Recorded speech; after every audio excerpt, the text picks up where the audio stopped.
Halo teman-teman peternak, pernah nggak sih Anda dibuat pusing karena produksi telur di peternakan tiba-tiba anjlok? Nah, hari ini kita akan bongkar tuntas siapa sebenarnya musuh tak terlihat yang diam-diam menyabotase keuntungan Anda dari dalam kandang. Pasti sering kepikiran kan, apa yang salah ya? Kayaknya semua udah beres.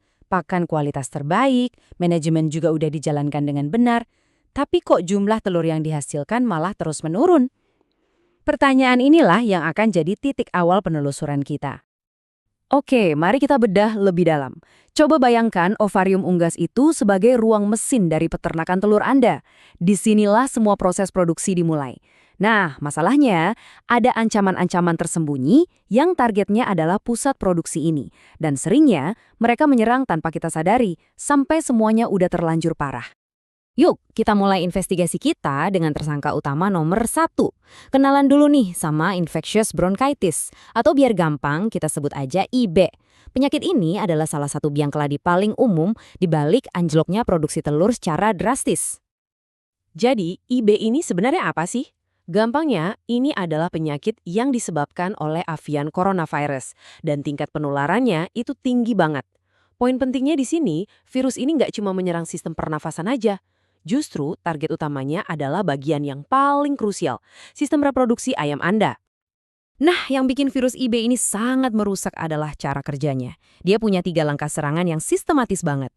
Pertama, virusnya langsung menyerang pusat produksi, yaitu ovarium dan oviduk. Kedua, virus ini menyebabkan kerusakan permanen pada saluran telur, terutama kalau menyerang ayam muda. Kerusakan ini, atau atrofi, bisa berarti ayam itu nggak akan pernah bisa produktif lagi. Terakhir, dia memicu peradangan di seluruh tubuh yang bikin proses pembentukan telur jadi kacau balau. Lalu, gimana caranya kita tahu kalau IB lagi menyerang? Ini dia kartu panggilannya atau tanda-tandanya.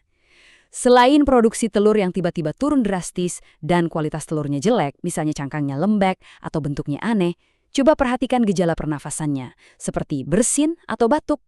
Nah, ini petunjuk penting yang membedakan IB dari penyakit lainnya. Oke, sekarang kita beralih ke tersangka kedua yang cara kerjanya jauh lebih licik. Namanya egg drop syndrome atau EDS. Penyakit ini sama berbahayanya dengan IB, tapi taktiknya sangat berbeda. Nah, ini dia yang bikin EDS jadi sangat berbahaya. Penyakit ini disebabkan oleh adenovirus yang asalnya dari bebek. Dan yang paling penting untuk diingat, ayam yang terinfeksi seringkali terlihat sehat. Mereka makan seperti biasa, aktif seperti biasa. Satu-satunya tanda ada masalah serius adalah dari telurnya, yang tiba-tiba jumlahnya berkurang atau kualitasnya anjlok. Inilah yang menjadikannya musuh yang senyap dan mematikan. Slide ini menjelaskan dengan sangat baik perbedaan kunci antara dua musuh kita ini.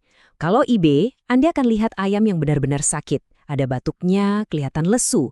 Tapi kalau EDS, ayam Anda bisa jadi tampak baik-baik saja. Penurunan produksi telur menjadi satu-satunya alarm. Ini adalah perbedaan krusial untuk melakukan diagnosis awal di lapangan. Jadi, gimana sih penyusup diam-diam ini bisa menyebar? Wah, ternyata bisa lewat mana saja. Kontak langsung, air minum dan pakan yang terkontaminasi, bahkan lewat peralatan peternakan. Dan ingat, poin kuncinya, bebek adalah rumah alami dari virus ini. Jadi, membiarkan ayam dan bebek berinteraksi atau berbagi sumber air yang sama, itu sama saja seperti membukakan pintu lebar-lebar untuk risiko besar. Tentu saja, IB dan EDS bukanlah satu-satunya penjahat di luar sana. Masih ada semacam galeri penjahat lain yang juga mengincar sistem reproduksi unggas Anda. Yuk kita lihat beberapa di antaranya secara singkat. Tabel ini menunjukkan betapa beragamnya ancaman itu. Kita tidak hanya berhadapan dengan virus. Coba lihat salpingitis. Ini infeksi bakteri umum seperti E. coli yang bisa menyebabkan radang di saluran telur. Atau lihat avian influenza dan Newcastle disease. Keduanya adalah virus mematikan yang bukan cuma menghentikan produksi, tapi bisa membunuh seluruh kawanan. Masing-masing punya cara unik untuk merusak ruang mesin peternakan Anda. Setelah kita mengidentifikasi semua ancaman ini, pertanyaan terpentingnya adalah, jadi, apa yang bisa kita lakukan? Nah, sekarang kita akan beralih dari masalah ke solusi. Mari kita bangun benteng pertahanan yang kokoh untuk melindungi aset paling berharga Anda. Inilah 4 pilar pertahanan Anda. Pertama, vaksinasi. Ini adalah garda terdepan yang tidak bisa ditawar. Kedua, biosecurity yang super ketat. Ini bukan pilihan, tapi sebuah keharusan. Ketiga, manajemen yang proaktif. Lingkungan yang bersih dan bebas stres akan meningkatkan daya tahan tubuh ternak. Dan yang terakhir, pemantauan rutin. Ingat, dalam perang melawan penyakit, menemukan musuh lebih awal itu adalah setengah dari kemenangan. Jadi, pesan inti dari semua ini sebenarnya sederhana. Musuh-musuh ini mungkin tidak terlihat, tetapi mereka nyata. Oleh karena itu, kewaspadaan yang proaktif, bukan reaktif, adalah kunci mutlak untuk menjaga peternakan Anda tetap sehat dan produktif. Sebagai penutup, saya ingin meninggalkan Anda dengan satu pertanyaan untuk direnungkan.